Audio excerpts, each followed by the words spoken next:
The Summer Steam Sale 2023 has put a lot of games I've wanted to and haven't covered on sale, and I think I'd like to share them, so here's 10 indie games on sale for around 10 USD, or less actually. And while I haven't beaten every game on this list, I've played enough to get a first impression. Starting with Magelania, Magelania is one of the most distinctive turn-based tactics I've ever played. It delineates without ever forgetting its founders. Instead of being another Final Fantasy Tactics or Fire Emblem copycat, it truly feels unique and expands on what indie TBTs can hope to be. Magelania is a silly space clown themed strategy game with minimal progression, natural strategy, and engaging timed inputs. Its creator is familiar with the genre and puts their best foot forward, learning from genre favorites and taking heavy inspirations from Chess, the founder of TBTs. Besides being a rad TBT free of grinding, Magelania also boasts a cute as hell art style and a fantastic OST. The wonder of space and the cute clowns complement each other well and are only enhanced by the game's effective, dry humor. Magelania is cozy with its chill chiptunes and charming characters. One of the more interesting elements is the presence of timed inputs, which, dependent upon a mouse click at the right time, can maximize or minimize damage values. Attentive and precise inputs amplify the player's advantage and allow for the player to tip the scales on most maps. I admit it's fun learning animation frames and interacting with a genre that usually promotes planning your own turn and watching the enemies. The other major gameplay component is the combo system, which allows for ramping impact with every successive action on the player's phase. It adds a flat modifier per action per player turn, which can get nasty with the bard's ability to refresh turns and the summoner's summons adding to the meter. These unique elements are advantages unique to the player, but contrast well with the opposition's ability to outnumber the player, and because the player has class quantity restrictions and the opposition doesn't. It complements well because the maps feel like puzzles with their overwhelming odds and unique problems against the player's engagement and planning. Getting a lay of the land and adapting your deployment and equipment to best meet the needs of the map is incredibly fun and feels natural. It completely avoids the problem of RPG TBT and their tendency to leave their bench behind or require constant extra effort to maximize the full roster. Magelania has my full recommendation for its solid sense of style, deep gameplay that's distinct from every other TBT out there, and its quirky writing. It's a crime that Magelania is honestly so unknown.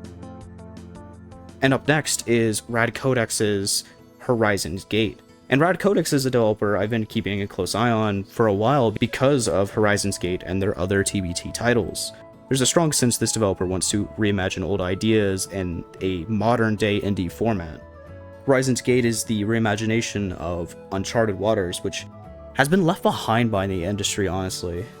It pitches the age of discovery and all the capitalist and pirate adventures available in a little management sim.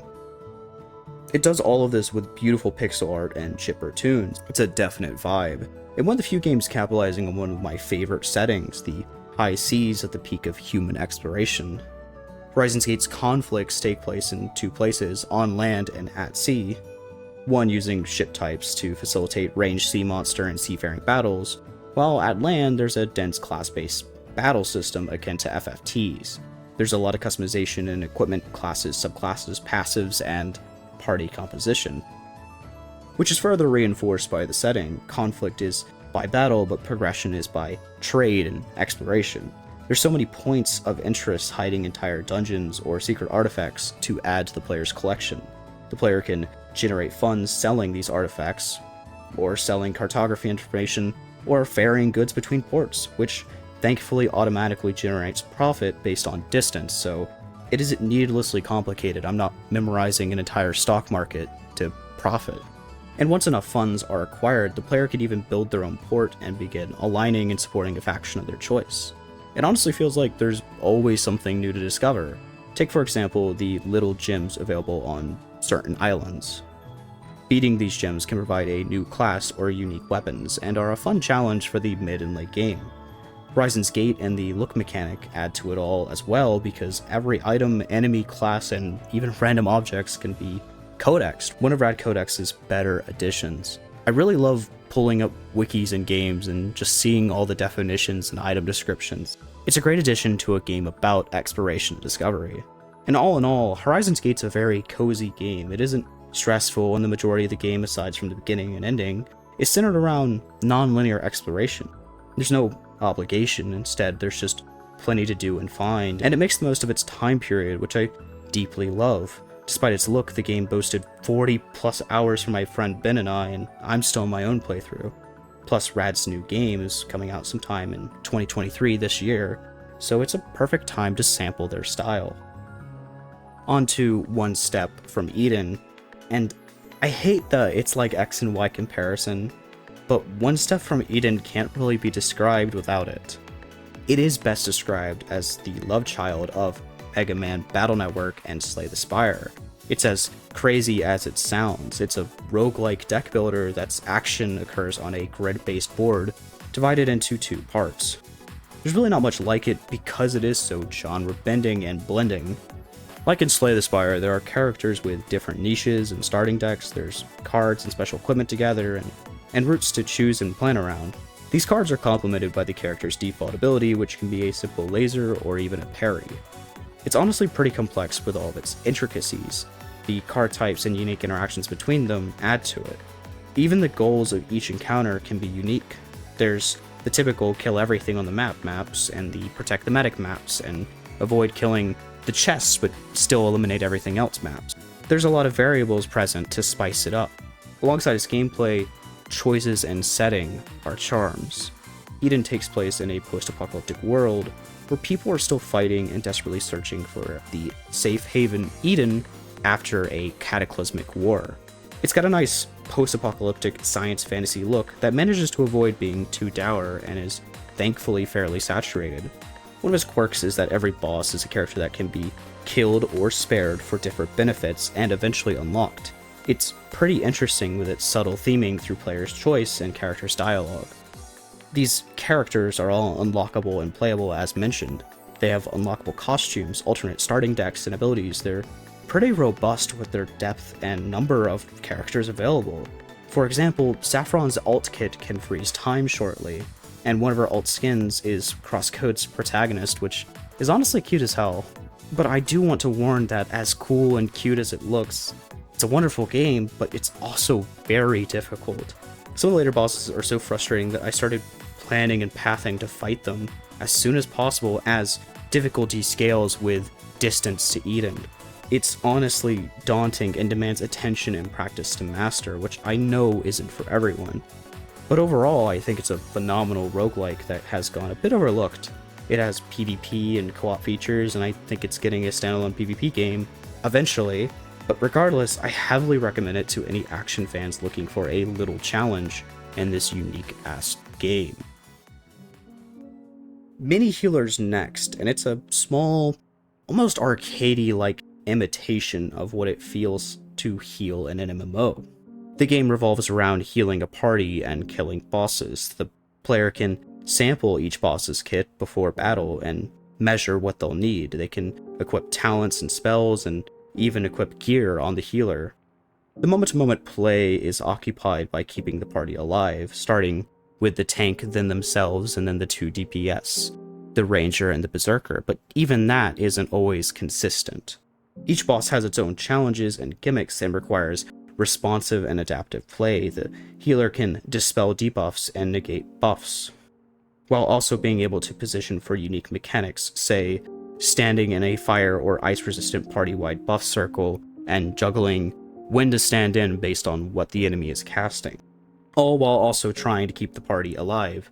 For a very simple game, it's actually very overwhelming at times. There's a lot going on. There's multiple difficulties for each boss, including meta currency to scale the bosses even more, and plenty of unique enemies to juggle and find and fight. Playstyles also have variety depending on where EXP is dumped. Each talent tree and spell is associated with a class tree, which focuses on different playstyle elements. Occultists can do damage and debuff enemies, while druids, for example, have strong area healing and healing over time. Plus, it lets you multi-class for added variety and customization. The player's level is the only limit.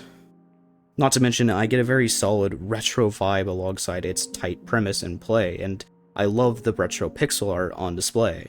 The writing feels reminiscent of old Flash games and their cheesy love for retro-centric humor. It's a very homey and quirky arcade full of machines featuring new enemies and challenges, or at least that's how it feels to me. It's a solid game to boot up and play while talking with some friends or listening to some YouTube. It gets plenty more engaging later on, or on the hardest difficulty, but overall, Mini Healer is a mechanically tight, interesting solo look into the world of healing and MMO raids by yourself. And last but not least, Soundfall. Soundfall is a rhythm looter shooter that requires you to shoot to the beat. It has an extensive and solid library of music, maps, and customization on offer. It's a relaxing music-focused arcade twin-stick shooter, and I vibe with it and its wacky musical writing. It features a campaign in free play to explore and play. There's challenges like never missing a beat, not getting hit, beating a song before it loops, and it all adds plenty of replayability to something that's already full of content. The different levels are distinguished by enemies and drops that are dependent on song genre, and the intensity of a level is altered by the BPM, which can change mid-song, adding further difficulty. It's a really fun way to design levels and a game, and gives them added life by harmonizing the play and the listen. Throughout the campaign, new characters and guns are acquired that mix up play in a great way. It gives room for customization and identity, which is essential for distinguishing each player and multiplayer. I'll admit it feels like characters are revealed a little too sparsely, as each area is dense with levels, and there's a trend of one new character per area out of 5 areas and 5 characters, which also have their own musical themes. For example, Volcano Chapter 4 is my favorite because of its more metal and rock-centric playlist. I haven't played with it yet, but it also allows for importing your own music. There's settings to account for input delay for both audio-visual latency. There's just a lot going on and on offer, which I love and appreciate.